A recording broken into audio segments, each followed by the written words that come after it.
Hello students, आज हम लोग क्लास 10th में डिस्प्लेसमेंट रिएक्शन के बारे में बताएंगे कि what is the displacement reaction. The chemical reaction in which one element displace the another element present in compound. जब एक एलिमेंट दूसरे एलिमेंट को डिस्प्लेस करता है, और एक एलिमेंट दूसरे एलिमेंट को क्यों डिस्प्लेस करता है, इसके पीछे रीज़न है कि रिएक्टिविटी सीरीज, यानी जो मेटल रिएक्टिव होते हैं। जैसे अगर हम आपसे कहें कि जिंक कॉपर सल्फेट से रिएक्शन कर रहा है, ओके, तो यहाँ बन रहा है जिंक सल्फेट और प्लस कॉपर। तो अगर आप ध्यान से देखें, ये वाला जो मेटल है या एलिमेंट है, एलिमेंट का नेचर है मेटल, तो ये वाला मेटल रिएक्टिव है। तो zinc is more reactive than copper. जो रिएक्टिव मेटल्स होते हैं वो क्या होते हैं, कम रिएक्टिव वाले एलिमेंट को डिस्प्लेस कर सकते हैं। तो जिंक इज़ मोर रिएक्टिव, आप अपनी रिएक्टिविटी सीरीज़ देख सकते हैं बुक में। तो एलिमेंट मेटल भी हो सकता है, नॉन मेटल भी हो सकता है। ये एलिमेंट हमारा मेटल है, तो जब मेटल है तो मेटल से कंपेयर कर रहे हैं, तो zinc is more reactive than copper, okay. इसलिए जिंक क्या करेगा, कॉपर सल्फेट एक कंपाउंड या मॉलिक्यूल है, इसमें से एक दूसरे एलिमेंट को डिस्प्लेस कर रहा है। तो एक ऐसी रिएक्शन जिसमें एक एलिमेंट दूसरे एलिमेंट को डिस्प्लेस कर दे उसके कंपाउंड से, उसे कहते हैं डिस्प्लेसमेंट रिएक्शन, विस्थापन अभिक्रिया। अब आप देखिए, हमें पता था जिंक रिएक्टिव है। अब यही चीज़ अगर हम ये कहें कि ये रिएक्शन ऐसे कराएं, कॉपर प्लस जिंक सल्फेट, क्या ये रिएक्शन पॉसिबल है? ये रिएक्शन नहीं होगी, क्योंकि यहाँ कॉपर रिएक्टिव नहीं है। तो इस बात का ध्यान रखना, डिस्प्लेसमेंट वही करा सकता है जो रिएक्टिव है। आप अपनी रिएक्टिविटी सीरीज में देखेंगे तो जिंक रिएक्टिव है। अब आता है कि लॉजिकली जिंक रिएक्टिव क्यों है। एक्चुअली जब आप 12th में पढ़ेंगे, किसमें, 12th क्लास में पढ़ेंगे, 11th क्लास में पढ़ेंगे, जिंक जो है, जिंक का रिडक्शन पोटेंशियल जिंक का -0.76 वोल्ट है, और कॉपर का reduction potential, standard reduction potential copper का प्लस 0.34 वोल्ट है। तो अगर आप ध्यान से देखें, सबसे ज़्यादा रिएक्टिव वो होता है जिसका रिडक्शन पोटेंशियल माइनस में हो, यानी कम हो। इसलिए ये चीज़, ये एक टेबल दी गई है इलेक्ट्रोकेमिकल सीरीज़ के नाम से, आगे 11th-12th क्लास में। तो उसमें किसी भी एलिमेंट का रिडक्शन पोटेंशियल अगर जितना कम होगा, वह एलिमेंट उतना ज़्यादा रिएक्टिव होगा, वो उतना ही ज़्यादा मतलब मेटेलिक होगा, ओके। रिडक्शन पोटेंशियल होता है, जिसका कम होगा, इन दोनों में किसका कम है, जिंक का। तो जिंक रिएक्टिव है मेटल के रेस्पेक्ट में। और आपको बता दें, मेटल कौन होते हैं, जो इलेक्ट्रॉन रिलीज़ करें, तो अगर आप ध्यान से देखें, जिंक रिएक्टिव है तो जिंक अपने बाहरी कक्षा से 2 इलेक्ट्रॉन त्याग देगा पहले। तो 2, 8, 18, 2, ये 30 होता है इसका एटॉमिक नंबर। तो जो रिएक्टिव ज़्यादा होता है वो अपने इलेक्ट्रॉन रिलीज़ करता है। मेटल का करेक्टर है इलेक्ट्रॉन रिलीज़ करना, और नॉन मेटल का करेक्टर है इलेक्ट्रॉन लेना। तो इसलिए जिंक ने इलेक्ट्रॉन रिलीज़ कर दिए 2।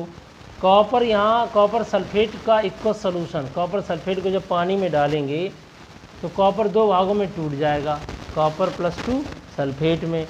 तो कॉपर +2 वो 2 इलेक्ट्रॉन लेकर के रिड्यूस हो जाएंगे और कॉपर बना लेंगे। कहने का मतलब 0 से +2 हो रहा है, ये बेटा चार्ज बढ़ रहा है, तो ये प्रोसेस कहलाती है ऑक्सीडेशन। और यहाँ पर +2 से 0 हो रहा है, चार्ज घट रहा है, उसे हम कहते हैं रिडक्शन, ओके। तो इस पूरी रिएक्शन में अगर आप ध्यान से देखें, ये तो रिएक्शन होती नहीं है, ऊपर वाली रिएक्शन हो रही है। तो इसमें देखिए जिंक से क्या बन रहा है, जिंक सल्फेट, यानी जिंक सल्फेट पानी में आयनाइज हो गया। और कॉपर सल्फेट से क्या बन रहा है, कॉपर। तो यहाँ 2 रिएक्शन हो रही हैं। रिएक्टिविटी के मतलब ये है कि इलेक्ट्रॉन जल्दी त्यागे, जल्दी इलेक्ट्रॉन रिलीज़ करे। इलेक्ट्रॉन का रिलीज़ करना ऑक्सीडेशन कहलाता है, इलेक्ट्रॉन को गेन करना रिडक्शन कहलाता है। अगर एरो के उधर इलेक्ट्रॉन लिखे हैं तो ऑक्सीडेशन होगा, एरो के इधर इलेक्ट्रॉन लिखे हैं तो रिडक्शन होगा। अब रही बात, इन दोनों को जोड़ दीजिए, ये दोनों कट जाएंगे, तो क्या बनेगा, zinc plus copper +2 gives Zn+2 plus copper. तो इस रिएक्शन में ध्यान से देखें, 0 से +2 हो रहा है, इसे कहते हैं ऑक्सीडेशन। क्या कहते हैं? और +2 से 0 हो रहा है, चार्ज घट रहा है, रिडक्शन कहेंगे।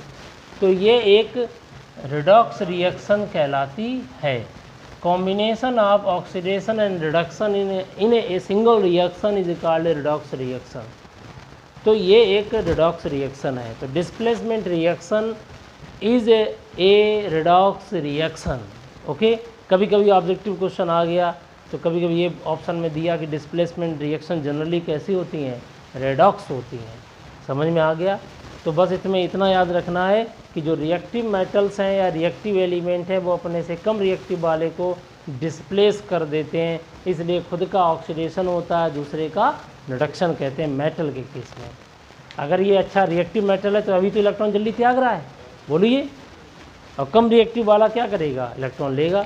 जैसे आपको बता दें, जिंक ऊपर है, कॉपर नीचे है रिएक्टिविटी सीरीज में, तो ये बॉस है, ये कर्मचारी है, तो बॉस इलेक्ट्रॉन ले देगा, ये इलेक्ट्रॉन कैच करेंगे। तो इसलिए बॉस कर्मचारी को रिप्लेस कर सकता है, डिस्प्लेस कर सकता है। ओके, कर्मचारी बॉस को नहीं कर सकता है। अगर हम डिस्प्लेसमेंट रिएक्शन को और अच्छे समझना चाहते तो मैं बताता हूँ। जैसे कि ये आपका रॉड है जिंक का, और जिंक को हमने डाल दिया है यहाँ पर कॉपर सल्फेट में, इक्वस सॉल्यूशन में। तो कॉपर +2 और सल्फेट में टूट गया। ये किसकी रॉड है? जिंक की। तो जिंक की इच्छा हुई कि स्विमिंग पूल है, ये पानी भरा हुआ है, इसमें नहाने जाए। तो जिंक अपने जूते उतारेगा, अर्थात जिंक अपने इलेक्ट्रॉन त्यागेगा, क्योंकि पानी में जाएगा तो इक्वस के फॉर्म में जाएगा, आयंस के फॉर्म में जाएगा। इसने इलेक्ट्रॉन त्याग दिए और Zn अपने इलेक्ट्रॉन यहाँ छोड़ करके Zn+2 के रूप में सॉल्यूशन में आ गया। ये सॉल्यूशन है। और जैसे ही Zn+2 आया, कॉपर +2 कह रहा boss is coming, boss is coming, कर्मचारी इज गोइंग। भाई बोलो, ये यहाँ से हटेगा तो जिंक सल्फेट बन जाएगा। कॉपर +2 अपना यहाँ आके इलेक्ट्रॉन लेकर इस जिंक के ऊपर डिपॉजिट हो जाएगा। तो कॉपर +2 इलेक्ट्रॉन लेकर रिड्यूस होकर इस जिंक की रॉड के ऊपर कॉपर की लेयर बन जाएगी, एक्स्ट्रा लेयर बन जाएगी। जहाँ जहाँ जिंक हटेगा वहाँ वहाँ कॉपर आ जाएगा, और कॉपर +2 की मात्रा कम हो जाएगी, जिंक +2 की मात्रा सॉल्यूशन में बढ़ जाएगी। तो बताया आपको, कॉपर सल्फेट का जो इक्वस सॉल्यूशन है, कॉपर सल्फेट का जो इक्वस सॉल्यूशन है वो ब्लू कलर का होता है। आपको बता दें, कॉपर +2 आयन के कारण इसका कलर ब्लू होता है, और जैसे जैसे जिंक आएगा वैसे वैसे इसका ब्लू कलर कम हो जाएगा, क्योंकि जिंक वाइट कलर का होता है, कलरलेस एक तरह से। तो कॉपर सल्फेट से कॉपर +2 ऊपर जा रहा है डिपॉजिट, तो कॉपर +2 आयन की संख्या कम हो जाएगी। वैसे वैसे जैसे जैसे डिस्प्लेसमेंट होगा वैसे वैसे इसका कलर डल होता चला जाएगा। समझ में आ गया? फीका होता चला जाएगा, और यहाँ Zn+2 की संख्या बढ़ती चली जाएगी, और एक समय आने के बाद ब्लू कलर आपका धीरे धीरे कम हो जाएगा। उसका जो गहराई है, उसकी शार्पनेस है, जो उसकी डेप्थ है, मतलब कि एकदम पहले एकदम गहरा नीला, फिर हल्का नीला, फिर बिल्कुल नीला नहीं। इसका मतलब something is going on this reaction. वो कौन सी रिएक्शन है? Displacement reaction. बच्चों, दूसरी रिएक्शन एग्जाम्पल लेते हैं। आपने पढ़ा होगा, एक आपकी एक्टिविटी दी गई है, लोहे की कील को, नेल को, आयरन नेल को लटका के चले आओ कॉपर सल्फेट के जली विलयन में, इक्वस सॉल्यूशन में। ओके, कॉपर सल्फेट के इक्वस सॉल्यूशन में आयरन की नेल लटका दीजिए, आयरन नेल, लोहे की कील को। तो जब आप लोहे की कील को लटका देंगे आयरन नेल में, आयरन नेल को लोहे की कील को किस में लटका देंगे? कॉपर सल्फेट में। तो कॉपर सल्फेट का जली विलयन इक्वस सॉल्यूशन कैसा था? अभी ब्लू था। आप लटका के चले गए, अब 1-2 दिन बाद आए, आपने देखा ब्लू कलर धीरे धीरे गायब हो गया, अब वो ग्रीन कलर में बदल गया। यार कुछ तो हुआ है, मुझे देखना पड़ेगा कुछ रिएक्शन। भाई ये रिएक्शन इसलिए हुई है कि आयरन ऊपर है, कॉपर नीचे है रिएक्टिविटी सीरीज में। Iron is more reactive than copper. Okay, इसलिए ये हो गया, आयरन ने कॉपर सल्फेट के इक्वस सॉल्यूशन से कॉपर को डिस्प्लेस कर दिया, और बन गया आयरन सल्फेट। तो बेटा अब सॉल्यूशन में इक्वस सॉल्यूशन में कौन आ गया, तो कॉपर, ये देखिए आयरन आ गया नीचे और कॉपर +2 चला गया ऊपर। तो अभी नीला रंग किसकी वजह से था, कॉपर प्लस, अब जो है नीला गायब होके धीरे धीरे हल्का हो गया, फिर ग्रीन आ गया, ग्रीन कलर आ गया आयरन की वजह से, आयरन +2 की वजह से। फेरस सल्फेट ग्रीन कलर का होता है, समझ में आ गया। तो फेरिक होता है तुम्हारा ब्राउन कलर का। तो इस तरीके से फेरस सल्फेट यहाँ ग्रीन कलर आ गया। तो something is happened, displacement reaction is happened here. आपको इन केस में एक चीज़ याद रखनी पड़ेगी, reactivity series, which is more reactive. समझ में आ गया, कौन ज़्यादा रिएक्टिव है कौन कम रिएक्टिव है, ठीक है बच्चों। अब हम आपको नॉन मेटल्स ले चलते हैं। अभी मेटल्स बताए थे रिएक्टिविटी सीरीज में, अब आपको नॉन मेटल बताते हैं। आपको पता है हैलोजन ग्रुप कभी सुना आपने, हैलोजन ग्रुप 17 ग्रुप होता है, याद आया होगा, फ्लोरीन, क्लोरीन, ब्रोमीन, आयोडीन। ये चीज़ अगर आप ध्यान से देखो, ये सब पीरियोडिक टेबल पढ़ेंगे लास्ट चैप्टर में। तो फ्लोरीन, क्लोरीन, ब्रोमीन, आयोडीन और ये सब हमारे सामने हैलोजन्स हैं। कोई बताएगा ये किस फॉर्म में रहते हैं, बताओ जल्दी से। ये सब के सब डाई एटॉमिक फॉर्म में रहते हैं, F2Cl2 Br2 I2। क्यों, क्योंकि इनकी बैलेंसी देखिए, इनकी बाहरी कक्षा में आउटर सेल में 7 इलेक्ट्रॉन होते हैं। तो अब इसलिए ये क्या करेंगे, तुमने तुम्हारे पास 7 मेरे पास 7, एक एक की शेयरिंग कर लेंगे और कोवेलेंट बॉन्ड बना देंगे। इसलिए ये सब के सब किस फॉर्म में रहते हैं, F2Cl2। अगर हम आपसे कहें क्लोरीन तो Cl2 के फॉर्म में रहता है, डाई, इसलिए ये सब के सब डाई एटॉमिक फॉर्म में रहते हैं। ये गैस है रूम टेम्परेचर पर, ये भी गैस है, ये रूम टेम्परेचर पर लिक्विड होता है। वो कौन सा नॉन मेटल है जो रूम टेम्परेचर पर लिक्विड रहता है, ओनली ब्रोमीन। केवल एक सिंगल नॉन मेटल है जो रूम टेम्परेचर पर लिक्विड फॉर्म में रहता है। वो कौन सा मेटल है जो लिक्विड फॉर्म में रहता है, मरकरी। समझ में आया। ऐसे ये नॉन मेटल ऐसा अकेला है जो किस फॉर्म में रहता है, लिक्विड में। ये कौन होता है, आयोडीन। आयोडीन हमारा रूम टेम्परेचर पर सॉलिड होता है। तो दूर से ही लग रहा है गैस ज़्यादा रिएक्टिव होती है लिक्विड से सॉलिड। बताओ भाई इसमें कौन ज़्यादा रिएक्टिव है, fluorine is more reactive than chlorine then bromine और देन आयोडीन। तो रिएक्टिविटी सीरीज पता चल गई जब नॉन मेटल की है। अब पता है जिसका रिडक्शन पोटेंशियल कम था वो मेटल के केस में वो रिएक्टिव था, जिसका रिडक्शन पोटेंशियल ज़्यादा होगा वो ज़्यादा रिएक्टिव होगा। तो आप जब रिएक्टिविटी सीरीज देखेंगे तो फ्लोरीन नॉन मेटल है तो इसका रिडक्शन पोटेंशियल अगर प्लस में ज़्यादा होगा तो वो ज़्यादा रिएक्टिव माना जाता है। मेटल केस में उल्टा होता है, ठीक है। ये नॉन मेटल्स हैं, क्या है ये नॉन मेटल्स। इलेक्ट्रॉन लेना चाहेंगे कि देना चाहेंगे, लेना चाहेंगे। तो इसलिए ये नॉन मेटल में सबसे ज़्यादा टेंडेंसी होती टू टेक इलेक्ट्रॉन। समझ में आ गया। तो इसलिए रिएक्टिविटी में fluorine is more reactive than chlorine then bromine then iodine. इस बात को याद रख लीजिए हैलोजेंस के केस में। अब हम बच्चों इसके रिएक्शन आपको बताएंगे, नोट कर लिया आप लोगों ने। आपसे हम आपको रिएक्शन दे रहे हैं, बताइए complete the following reaction. Complete the following reaction, fluorine plus HCl। अब आपको बताना कंप्लीट करना रिएक्शन, करिए कंप्लीट। कन्फ्यूज हो गए, अभी मेटल का केस होता तो कर देते, ये नॉन मेटल का केस है तो दिक्कत होने लगी।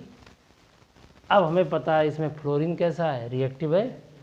तो जो रिएक्टिव है वो कम रिएक्टिव वाले को हटा देगा, तो HCl की जगह HF बन जाएगा और Cl निकल के यहाँ Cl2 बन जाएगा। यहाँ 2 का मल्टीप्लाई कर दीजिए। कौन रिएक्टिव है, कौन रिएक्टिव है, फ्लोरीन है। फ्लोरीन और क्लोरीन की बैलेंसी तो एक ही है, फ्लोरीन है, यहाँ पे Cl है। तो फ्लोरीन जैसे ही डालोगे HCl से उसने Cl को हटा दिया, तो फ्लोरीन ने क्या किया, फ्लोरीन का देखिए खुद का क्या हुआ, खुद का ऑक्सीडेशन नहीं रिडक्शन। मेटल में ऑक्सीडेशन होता था, यहाँ खुद का क्या हुआ, रिडक्शन, और दूसरे को कर दिया उसने ऑक्सीडेशन, -1 से 0। तो अगर हम ध्यान से देखें तो फ्लोरीन जो तुम्हारा है वो खुद का क्या हो रहा है, रिडक्शन। तो 0 से -1 हो रहा है तो रिडक्शन हो रहा है, और यहाँ -1 से क्या हो रहा है, 0 ऑक्सीडेशन हो रहा है। तो ये भी एक कौन सी रिएक्शन है, रिडॉक्स रिएक्शन है। समझ में आया। अब तुम समझना ध्यान से, फ्लोरीन ने क्या किया है, इसका तरीका मैं बताता हूँ। HCl किस में टूटता है? H प्लस और Cl माइनस में, ठीक है। अगर 2 ले लेंगे तो 2 H प्लस और 2 Cl माइनस। Cl माइनस आपको पता होगा, Cl माइनस माने 1 इलेक्ट्रॉन एक्स्ट्रा इसके पास है, तो ये 2 इलेक्ट्रॉन त्याग देगा, Cl2 बना लेगा। बोलो 2 लगा आगे भाई, इसमें माइनस का 1 है इलेक्ट्रॉन एक्स्ट्रा, 1 त्यागेगा इलेक्ट्रॉन। अब ये 2 हैं तो 2 त्यागेंगे, दोनों Cl फिर बचेंगे। दोनों Cl को हम ऐसे लिख सकते हैं सिंगल बॉन्ड जोड़ करके। बोलो, तो ये बन गया तुम्हारा Cl2। तो इस तरीके से HCl ने क्या किया, आयनाइज हो गया और इसने इलेक्ट्रॉन त्याग करके क्लोरीन बन गया। और ये इलेक्ट्रॉन किसने ले लिए? F2 ने। कितने इलेक्ट्रॉन ले लिए? 2, तो बन गया 2F माइनस। और बे 2F माइनस ये वाले 2F और 2H प्लस मिलकर 2HF बना देंगे, तो यहाँ पर क्या बनेगा? 2HF। समझ में आ गया? हाइड्रोफ्लोरिक एसिड, ये हाइड्रोक्लोरिक एसिड, ये हाइड्रोजन क्लोराइड है, ये हाइड्रोजन फ्लोराइड है। तो रिएक्टिविटी सीरीज के हिसाब से अगर आप ध्यान से देखें, फ्लोरीन का क्या हो रहा है इसमें? फ्लोरीन जो रिएक्टिव होगा वो इसमें इलेक्ट्रॉन लेगा और मेटल में इलेक्ट्रॉन देता था। यहाँ फ्लोरीन का खुद का क्या हो रहा है? रिडक्शन, और दूसरे का क्या कर दिया? ऑक्सीडेशन। तो इसका मतलब ये खुद का क्या हो रहा है? दूसरे का क्या कर रहा है? Yes, very good. तो this is a oxidising agent. और अगर मेटल होता तो वो कौन होता?